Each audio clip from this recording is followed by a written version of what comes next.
Hello guys, आज की class में हम पढ़ेंगे फेच डेटा इन क्लाइंट कंपोनेंट। ठीक है, तो believe me this is a very very important video. ठीक है, तो हम अपनी प्रीवियस वीडियोस में हम राउट्स के तमाम वीडियोस को कवर कर चुके हैं। अगर आपने वो वीडियोस नहीं देखी तो आई रिकमेंड यू कि पहले जाएं आप उन वीडियोस को देखें। राइट, तो आज की क्लास में हम पढ़ने जा रहे हैं फेच डेटा इन क्लाइंट कंपोनेंट। ठीक, तो सबसे पहले हम क्या करेंगे कि ये मेरे पास प्रोडक्ट का पेज है। राइट, SRC प्रोडक्ट के अंदर पेज डॉट जेएसएक्स का पेज है। राइट, तो सबसे पहले अगर हमें क्लाइंट साइड पे क्या डेटा को फेच करना हो तो उसके लिए हम यूज करते हैं यूज इफेक्ट हुक का। राइट, तो इसका पैटर्न है हमारे पास, स्ट्रक्चर है, आप उसे देख लें। ठीक है, अब इसके अंदर मैं एक फंक्शन कॉल करूंगा गेट डेटा के नाम का। राइट, तो यहां मेरे पास गेट डेटा आ गया है। ठीक, अब इस गेट डेटा को हम यहां डिफाइन करेंगे, const get data. Right, arrow function. ठीक, और अब यहां हम क्या लिखेंगे, const data is equals to fetch. ठीक है, यहां हम क्या यूज करेंगे, फेच यूज करेंगे। अब आप कहेंगे कि एपीआईज कहां से लाएं, तो हमारे पास ये डमी एपीआईज पड़ी होती हैं, तो आप अगर लिखेंगे डमी जेसन एपीआई तो आपके पास आ जाएंगी।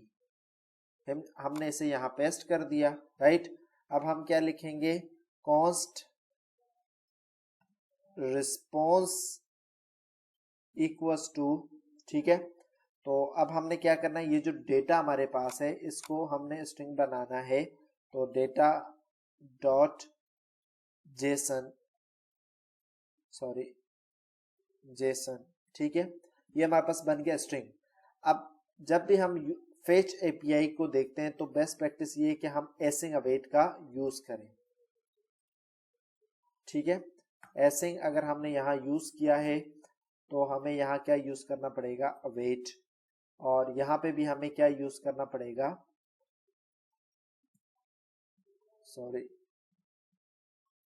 अवेट। राइट, ओके, अब मुझे कंसोल करना है कि मेरे पास रिस्पॉन्स क्या आ रहा है। सॉरी CLG अगर हम लिखेंगे शॉर्टकट, और यहाँ आ जाएगा response. Let's see the result. इसे हम करेंगे रिफ्रेश। अच्छा, यहाँ एक चीज वो ये कह रहा है कि अगर आप कोई भी हुक यूज करेंगे तो उससे पहले आपको क्या लिखना पड़ेगा, यूज क्लाइंट, इसे क्लाइंट कंपोनेंट बनाने के लिए। ओके, हमने ये कर दिया है। Let's see the result.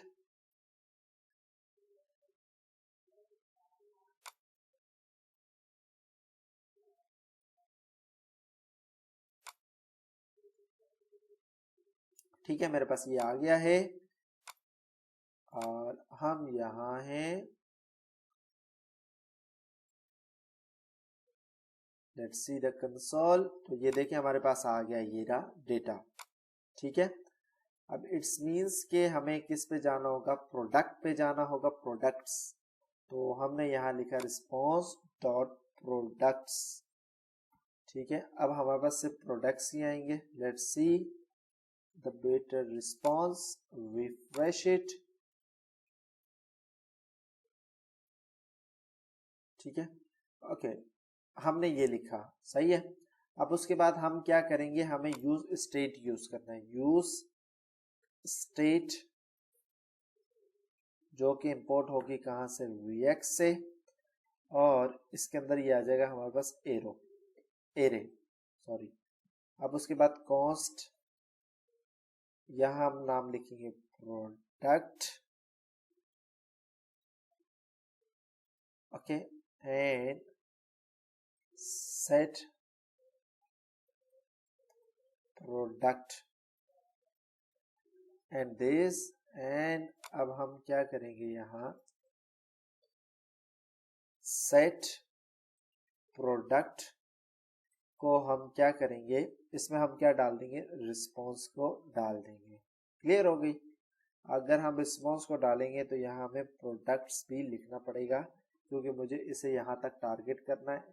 अच्छा, इसको देखने के लिए हमें क्या करना पड़ता है, नेटवर्क टैग पे जाना पड़ता है। लेट्स सी द रिजल्ट, और यहाँ हमारे पास कहाँ है, प्रोडक्ट्स, ये वहां से रिस्पॉन्स हमारे पास आ रहा है। तो ये रहा प्रोडक्ट्स। तो ये देखिए हमारे पास क्या है, प्रोडक्ट्स, एंड देन हमारे पास क्या है, टाइटल। ठीक है, तो उसके लिए अब मुझे यहाँ क्या चलाना पड़ेगा, मुझे यहाँ चलाना पड़ेगा मैप फंक्शन। किस पे मैप फंक्शन चलेगा, प्रोडक्ट पे। ठीक है, प्रोडक्ट डॉट मैप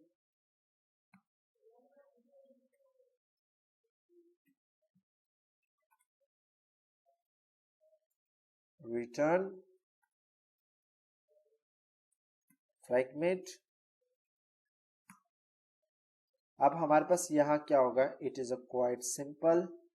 इसे मैं ले लेता हूँ h1, और यहाँ हम ले लेते हैं दो चीजें होती है, एक वेल और दूसरा हमारे पास होता है इंडेक्स।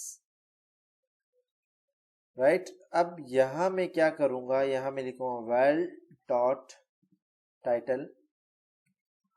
टाइटल कहाँ से आया, मैं भी आपको बता देता हूँ। ये देखें, अगर हमने यहाँ से ये खोला और यहाँ ये देखें, हमारे पास सबसे पहले क्या आ रहा है, टाइटल आ रहा है। ठीक है, हम इसे रिफ्रेश करते हैं